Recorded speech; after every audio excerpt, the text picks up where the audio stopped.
Dalam perjalanan rohani, seringkali ada masa ketika kita menahan diri, merenung, dan berusaha menjadi pribadi yang lebih baik. Ketika proses itu selesai, muncul perasaan lega dan sukacita. Banyak orang menyebutnya sebagai momen kemenangan. Namun, ada satu pertanyaan penting yang patut kita renungkan. Apakah kemenangan itu berarti kita telah berhasil melakukan banyak kebaikan? Ataukah kemenangan justru terjadi ketika kita menyadari bahwa kita telah menerima pengampunan dari Tuhan?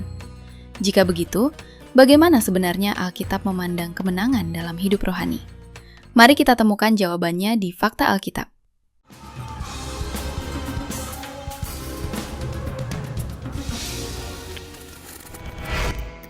Anda butuh didoakan? Hubungi layanan doa kami di nomor 0822 15 002424. Apakah berbuat baik sudah cukup? Tidak dapat disangkal bahwa melakukan kebaikan adalah sesuatu yang sangat berharga. Menolong sesama, hidup dengan integritas, dan berusaha menjadi pribadi yang lebih baik adalah nilai yang dihargai oleh hampir semua orang. Namun, Alkitab mengajak kita melihat persoalan manusia lebih dalam dari sekedar perilaku lahiriah. Masalah utama manusia bukan hanya tentang kurangnya perbuatan baik, tetapi tentang keadaan hati yang telah jatuh dalam dosa. Seseorang bisa saja berusaha hidup baik, tetapi tetap menyadari bahwa ada kegagalan, kesalahan, dan dosa yang tidak bisa dihapus hanya dengan usaha manusia. Disinilah muncul pertanyaan yang lebih mendasar. Apakah perbuatan baik manusia cukup untuk memulihkan hubungannya dengan Tuhan? Menurut Alkitab, kemenangan datang dari pengampunan. Alkitab memberikan perspektif yang sangat berbeda tentang kemenangan. Roma 3 ayat 23 mengatakan, "Karena semua orang telah berbuat dosa dan telah kehilangan kemuliaan Allah."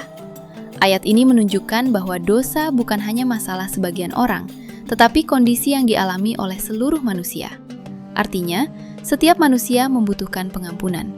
Kabar baiknya, Alkitab juga menjelaskan bahwa Tuhan menyediakan jalan pengampunan itu melalui Yesus Kristus. Akan tetapi, Allah menunjukkan kasih-Nya kepada kita oleh karena Kristus telah mati untuk kita ketika kita masih berdosa.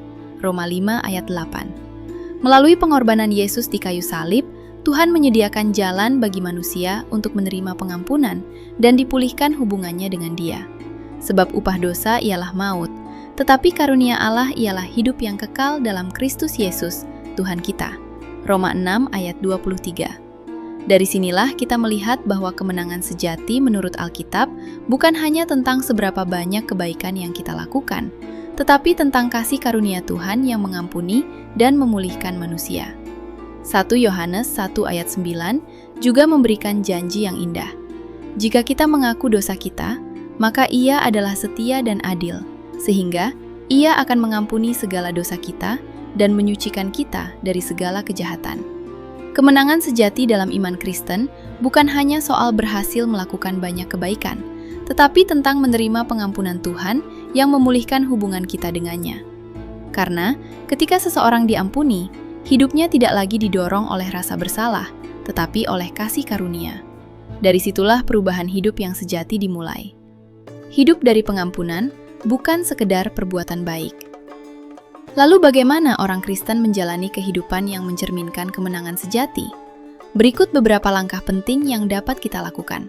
Pertama, hidup dalam kesadaran akan kasih karunia Tuhan.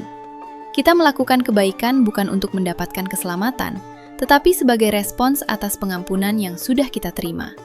Kedua, terus membangun hubungan pribadi dengan Tuhan. Melalui doa, membaca firman Tuhan, dan hidup dalam komunitas iman, kita belajar semakin mengenal hati Tuhan. Ketiga, belajar hidup dalam pertobatan setiap hari. Pertobatan bukan hanya sekali seumur hidup, tetapi sikap hati yang terus mau diperbarui oleh Tuhan. Ketika seseorang hidup dalam pengampunan dan pertobatan, ia tidak lagi mengejar pengakuan manusia, tetapi berfokus pada kehidupan yang menyenangkan hati Tuhan. Kemenangan yang memulihkan kebaikan adalah sesuatu yang indah dan penting. Namun Alkitab mengingatkan kita bahwa kemenangan rohani yang sejati bukan hanya tentang seberapa banyak kebaikan yang kita lakukan. Kemenangan sejati adalah ketika kita mengalami pengampunan Tuhan dan hidup dalam kasih karunia-Nya. Dari pengampunan itulah lahir kehidupan yang baru, hati yang dipulihkan, dan kemampuan untuk mengasihi sesama dengan tulus. Karena orang yang tahu dirinya telah diampuni, akan lebih mudah mengampuni dan melakukan kebaikan kepada orang lain. Ingin tahu kemenangan sejati di dalam Kristus di tengah berbagai masalah hidup? Mungkin saat ini kamu sedang menghadapi pergumulan dengan rasa bersalah, penyesalan, atau ingin mengalami kemenangan atas pergumulanmu. Kamu bisa hubungi tim konselor dan layanan doa Cahaya Bagi Negeri melalui WhatsApp di 082 21 500 2424. Kami akan dengan senang hati mendengarkan, mendoakan, dan membantumu menemukan harapan serta pemulihan. Ingatlah bahwa kamu tidak harus menghadapi semuanya sendirian. Kemenangan sejati bukan hanya tentang menjadi lebih baik. Kemenangan sejati adalah ketika kita mengalami kasih, pengampunan, dan pemulihan dari Tuhan. Demikian fakta Alkitab hari ini. Tuhan Yesus memberkati.